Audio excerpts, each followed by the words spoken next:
ঘুমানোর আগে কি করবেন? ঘুমানোর আগে আপনি প্রথমত পড়বেন আয়াতুল কুরসি। আয়াতুল কুরসি কোনটা?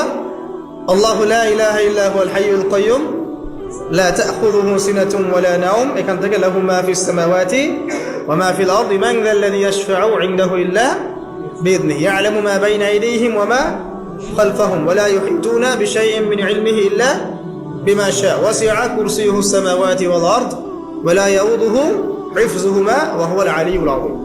সূরা বাকারার আয়াত নাম্বার 255। সূরা বাকারার আয়াত নাম্বার 255 হচ্ছে আয়াতুল কুরসি। ঘুমানোর আগে আয়াতুল কুরসি পড়বেন বিছানায় গিয়ে। তারপরে সূরা বাকারার শেষের 3টা আয়াত পড়বেন। সূরা বাকারার শেষের 3টা আয়াত, লিল্লাহি মা ফিস সামাওয়াতি ওয়া মা ফিল আরদ, এখান থেকে শুরু করে ফানসুরনা আলাল কওমিল কাফিরিন পর্যন্ত এই শেষের 3টা আয়াত অবশ্যই পড়বেন। ঘুমানোর আগে যে ব্যক্তি আয়াতুল কুরসি পড়বে, আল্লাহর পক্ষ থেকে একজন ফেরেশতা তার কাছে থাকবে সারা রাত। এই ফেরেশতা ওই ব্যক্তিকে পাহারা দিবে ইনশাআল্লাহ। কোনো বিপদ আপদ তাকে স্পর্শ করবে না ইনশাআল্লাহ তাআলা। রাতের বেলা অনেক বিপদ হতে পারে, চুরি হতে পারে, ডাকাতি হতে পারে, তারপরে আপনার দুষ্ট জিন শয়তান উৎপাত করতে পারে, এছাড়া আপনার জাদুবিদ্যার কাজ হয় রাত্রেবেলা, মানুষ এগুলো করতে পারে, কুফরি কালাম করতে পারে, ক্ষতিকর প্রাণী আপনাকে কামড় দিতে পারে, অনেক কিছু হতে পারে। আপনি তো ঘুমের মধ্যে আছেন, আপনি জানেন না কি হচ্ছে। অতএব আয়াতুল কুরসি পড়বেন, ইনশাআল্লাহ আল্লাহ পাক আপনাকে হেফাজত করবে ইনশাআল্লাহ। আর সূরা বাকারার শেষের 3টা আয়াত কেন পড়বেন? কারণ নবী সাল্লাল্লাহু আলাইহি ওয়াসাল্লাম বলেছেন, রাতের বেলা সূরা বাকারার 3টা আয়াত যে ব্যক্তি পড়বে, সারা রাত যদি আপনি নফল নামাজ পড়তেন যে নেকি হতো, এই 3 আয়াত পড়ার মাধ্যমে সেই নেকি হয়ে যাবে ইনশাআল্লাহ। ঠিক আছে? সারা রাত ধরে নফল নামাজ পড়া কি কষ্টকর না? এটা সবচেয়ে সহজ হচ্ছে আপনার সূরা বাকারার শেষের 3টা আয়াত পড়বেন, ঘুমিয়ে যাবেন ইনশাআল্লাহ। সারা রাতের নেকি আপনার আমলনামায় লেখা হবে। এগুলো শুধু বললেই হবে না আর শুনলেই হবে না, আমল করতে হবে কবে থেকে? ইনশাআল্লাহ আজকে থেকে। আল্লাহ পাক সবাইকে আমল করার তৌফিক দান করুন, আমিন। এরপর কি করবেন? এরপর 3 কুল পড়বেন। কয় কুল?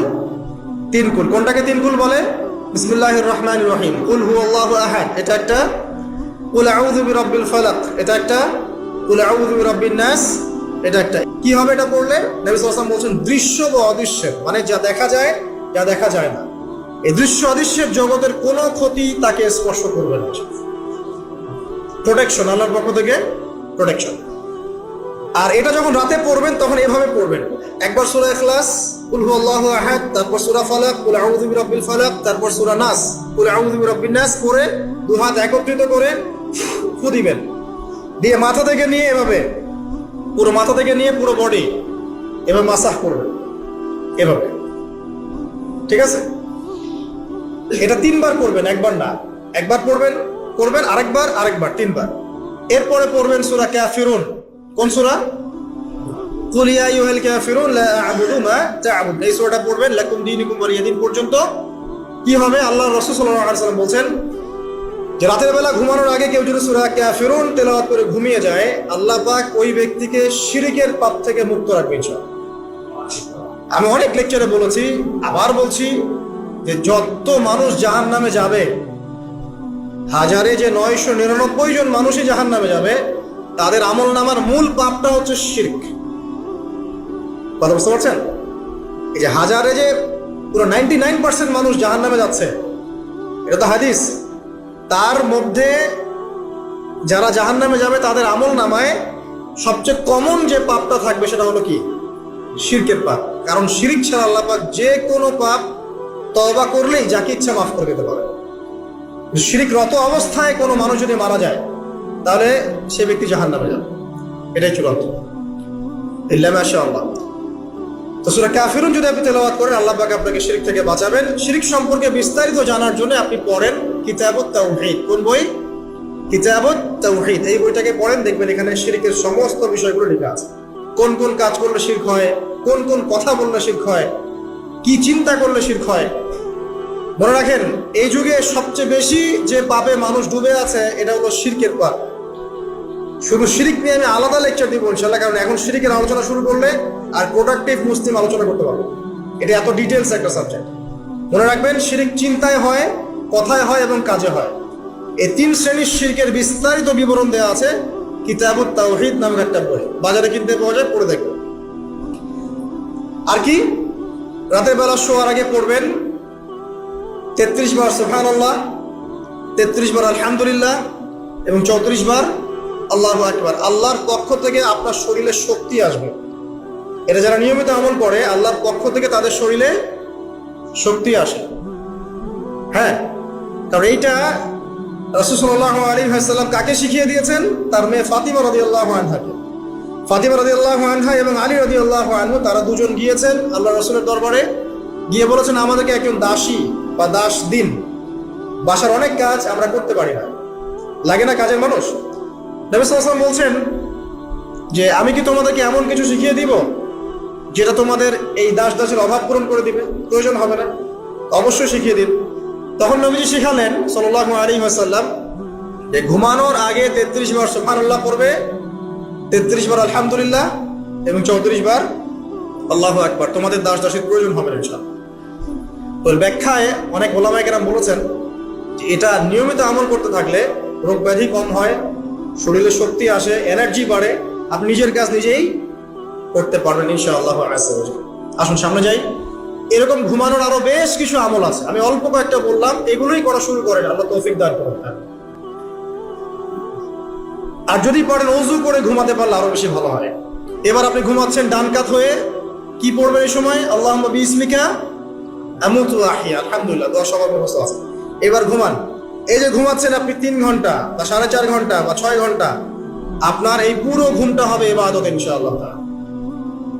এবং পবিত্র অবস্থায় ঘুমানোর অভ্যাস করতে থাকলে আল্লাহর পক্ষ থেকে আপনি সত্য স্বপ্ন দেখতে পারেন। এখনকার সায়েন্স এগুলো বিশ্বাস করে না, আর এই সায়েন্সকে নিয়ে আমার কোনো মাথা ব্যথাও নাই। কারণ আজকে একটা কথা বলে কালকে একটা কথা বলে, ঠিক আছে? তো আল্লাহর পক্ষ থেকে আপনি সত্য স্বপ্ন দেখতে পারেন। ইউসুফ আলাইহিস সালাম জেলখানায় বন্দী, সূরা ইউসুফ পড়ে দেখেন। তখন কয়েদিদের মধ্যে 2 জন স্বপ্ন দেখেছে। একজন স্বপ্ন দেখছে তার মাথার উপরে রুটি, উপর থেকে পাখি এটা ঠোকরে কি করছে, খেয়ে নিয়ে চলে যাচ্ছে।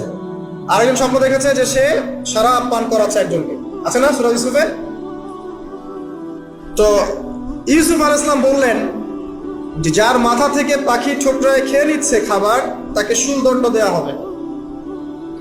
আর যে শরাব পান করাচ্ছে সে অতি শীঘ্রই মুক্ত হয়ে যাবে, জেল থেকে ছাড়া পেয়ে যাবে। কয়দিন পর তাই হলো। এই যে স্বপ্ন যারা দেখেছে এরা কি মুসলিম?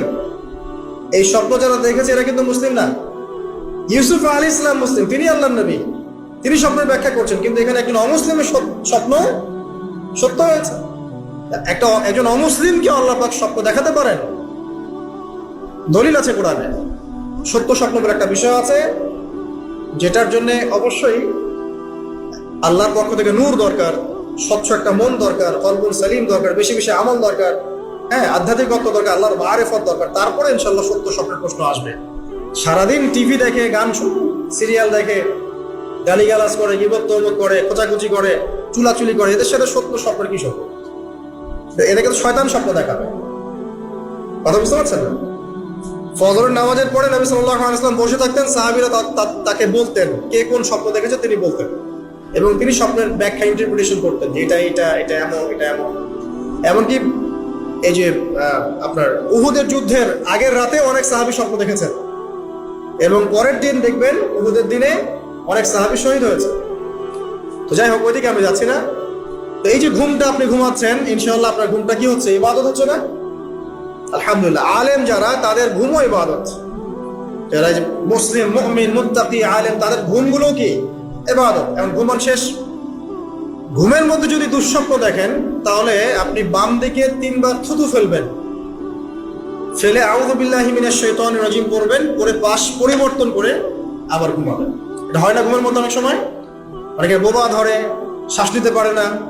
এগুলো এজন্যই হয় কারণ তারা ঘুমানোর আগের জিকির আজগার গুলো করেন। নিয়মিত করলে এগুলো সমস্যা ইনশাআল্লাহ হবে না। আপনি নিজের ভালো নিজেই বোঝেন, হুজুরের কাছে দৌড়ানোর দরকার নেই এত বেশি। নিজের বাচ্চাকে নিয়ে এত দৌড়ানো, এই কবিরাজ, ওই কবিরাজ, ওইখানে তাবিজ, এত তো দরকার নাই তো। নিজের আমল নিজে করেন, দেখবেন আপনি আল্লাহ পাকের পক্ষ থেকে নিরাপত্তার মধ্যে আছেন ইনশাআল্লাহ। আল্লাহ তৌফিক দান করুন। এরপরে ঘুম থেকে উঠলেন, চেষ্টা করব আমরা ঘুম থেকে ওঠার কয়টার সময়? 5টায় যদি ফজরের নামাজ হয় বা 4:30টায় যদি ফজরের নামাজ হয়, মিনিমাম 4টায় উঠতে হবে। কয়টায়? 4টায়। এই জন্য যদি অ্যালার্ম দেন ঘড়িতে, অ্যালার্ম দিবেন প্রত্যেক 1.5 ঘন্টা পর পর। মনে করেন যে আপনি 1.5 ঘন্টা ঘুমাতে যাচ্ছেন, তাহলে 1.5 ঘন্টা পরে অ্যালার্ম সেট করবেন, অথবা 3 ঘন্টা পর, অথবা 4.5 ঘন্টা, অথবা 6 ঘন্টা, মানে 1.5 ঘন্টার গণিতক দিয়ে আপনি অ্যালার্ম সেট করবেন, দেখবেন উঠতে পারবেন খুবই ইজিলি।